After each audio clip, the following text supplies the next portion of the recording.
there's been an interesting development in the heavyweight division. Apparently, European heavyweight champion Dereck Chisora is in negotiations to fight the IBF mandatory challenger Kubrat Pulev. And this would effectively be a final eliminator to fight Vladimir Klitschko. So this is very interesting because Chisora was being lined up to fight Tyson Fury. Then Chisora was talking about possibly fighting Alexander Povetkin, but that apparently was ruled out. And now it seems that he's in the negotiation phase with Kubrat Pulev's team to fight Kubrat Pulev for a final eliminator to get a shot of Vladimir Klitschko. Very, very interesting. And apparently there's going to be a purse bid. If they can't come to an agreement, there will be a purse bid on March 18th. That's very, very soon. So it's looking like Chisora against Pulev is actually going to happen. Very interesting. And it seems as though Chisora is actually trying to bypass the rematch with Tyson Fury. I know that Frank Warren was very keen on that rematch, but it seemed to me that Dereck Chisora and Tyson Fury, neither of those guys actually seemed that keen on a rematch at this particular stage. Now, what we could see here is the winner of Chisora against Kubrat Pulev obviously going on straight to get a shot of Vladimir Klitschko. Because why would Chisora, let's say Chisora beats Kubrat Pulev. A lot of people don't think he will, but just for the sake of the argument, let's say he won the fight. Do you think that Chisora is then going to go and fight Tyson Fury when he's next in line to get a shot of Vladimir Klitschko? He's not going to want to do that. He's going to want to go and fight Klitschko straight. He doesn't want to risk losing to Tyson Fury and then losing his shot at Klitschko. So I'm surprised that this is actually taking place. I'm surprised that Frank Warren has allowed Chisora to go out there and start negotiating a fight with, or I guess Frank Warren may be negotiating a fight on Chisora's behalf, but I'm surprised Chisora is getting his own way here. I'm glad to see that he's going a different route other than the Tyson Fury route, because I don't think he really wanted that fight. And like I say, I don't think Tyson Fury really wanted that fight. I think Tyson Fury, it's retreading old ground. He's already beat Dereck Chisora. Why would he want to fight him again? He wants to go forward. So this is very interesting here. This is very interesting. I believe Tyson Fury at one point was supposed to fight Kubrat Pulev, but Tyson Fury pulled out of that to go and fight David Haye for more money. And I'm not 100%, but I seem to remember that there was negotiations previously, or at least talks previously, about Chisora facing Pulev in the past. But somehow that fight didn't take place as well. But this time around, it looks like it probably is going to take place because, as I said, there's a purse bid on March 18th. So it's looking like it's going to be Dereck Chisora against Kubrat Pulev. Very dangerous fight, especially for Chisora, a guy who's had his ups and downs. He's lost a lot of fights. Very dangerous for a guy who wants another title shot going up against someone like Kubrat Pulev, who is a quality operator.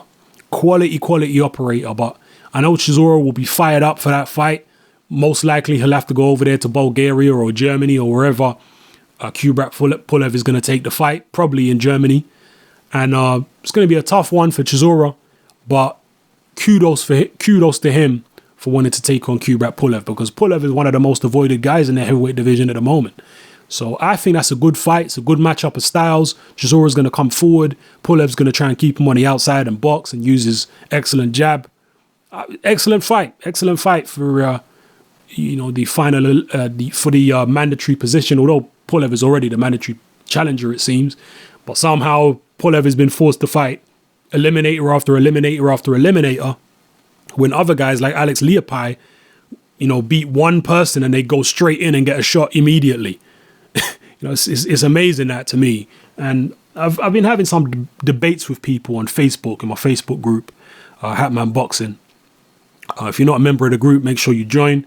It's probably the best boxing group on Facebook, and that's nothing to do with me. That's because of all the very knowledgeable boxing fans that are members of the group. They're the ones who post all the excellent articles and stuff like that. So shout out to all my members of Hatman Boxing. But I've been having debates with people in there about Vladimir Klitschko and the way he, in my opinion, is able to influence the sanctioning bodies to give him the mandatory opponents that he wants. Okay, mandatory opponents are supposed to be picked purely by the sanctioning body. The fighter themselves is not supposed to have any say about who they fight for their mandatory. But I personally believe that people like Vladimir Klitschko do have a big influence about who gets picked as their mandatory. It's a similar situation to when Canelo Alvarez got to fight Matthew Hatton for the vacant WBC light middleweight title. I mean, that was ridiculous that he was given that opportunity against Matthew Hatton, a guy who'd never even fought at light middleweight before, wasn't ranked at light middleweight, wasn't even a world-class fighter at welterweight, but yet he gets to fight Matthew Hatton, a guy they just pick out of obscurity for the WBC middleweight title. So these sanctioning bodies, they are corrupt, all right? Let's not get it twisted. And in the case of Vladimir Klitschko, his last two mandatories, or two of his most recent mandatories, were, Tony Thompson was one of them, a guy he'd already beaten. Then there was, what's the guy's name now? The guy who David Haye knocked out, Jean-Marc Mormec. Okay, Jean-Marc Mormec beat Vinny Madelon and got an immediate shot of Vladimir Klitschko. I mean, that's ridiculous. You're trying to tell me that he was the best available guy and all he had to do was beat Vinny Madelon and then he gets a shot of Vladimir? And now Vladimir's fighting Alex Leopai. And Alex Leopai just beat Denis Boytsov, a guy who's also never fought anyone. And Leopai gets an immediate title shot. So it's like the guys who get these immediate mandatory shots are always weak opponents. How come Pulev didn't get an immediate mandatory shot at Vladimir? You know, how come Tyson Fury didn't get an immediate mandatory shot? How come it's these weak opponents? And then when Vladimir Klitschko decides to take on a voluntary defense, he picks weak fighters as well. Now, don't get it confused. I've always said from a long time that Vladimir Klitschko is supremely talented. He's an extremely talented fighter. But I just question his mentality. You know, he himself has admitted he was not born with a fighting mentality. His brother Vitaly was. His brother Vitaly's been a warrior from day one. Anyone that takes on Lennox Lewis at 2 weeks' notice, okay, when you're an unbeaten contender or an unbeaten champion yourself, anyone who does that obviously is a warrior. Okay, and that's what Vitaly Klitschko did. But Vladimir, he ain't made of the same stuff. He likes to pick and choose his fights very carefully. Occasionally, he takes a bit of a risk, but only when there's an enormous amount of money on the table, like there was against Alexander Povetkin. And even then, he fouled his way to victory in that fight. So I've got serious questions about Vladimir Klitschko's mentality.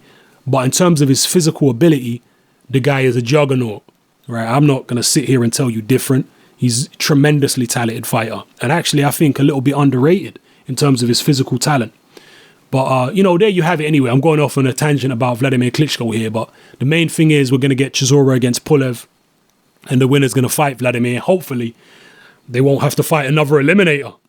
For all we know, the Chisora-Pulev winner will then go off and have to fight Tyson Fury in another eliminator before they get to fight Vladimir. I wouldn't put it past the sanctioning bodies or Vladimir to make that situation happen. So anyway, drop your comments below. I'm sure a lot of people got a lot to say about the things I said in this video. So yeah, drop your comments below. This is Hatman. I'm out.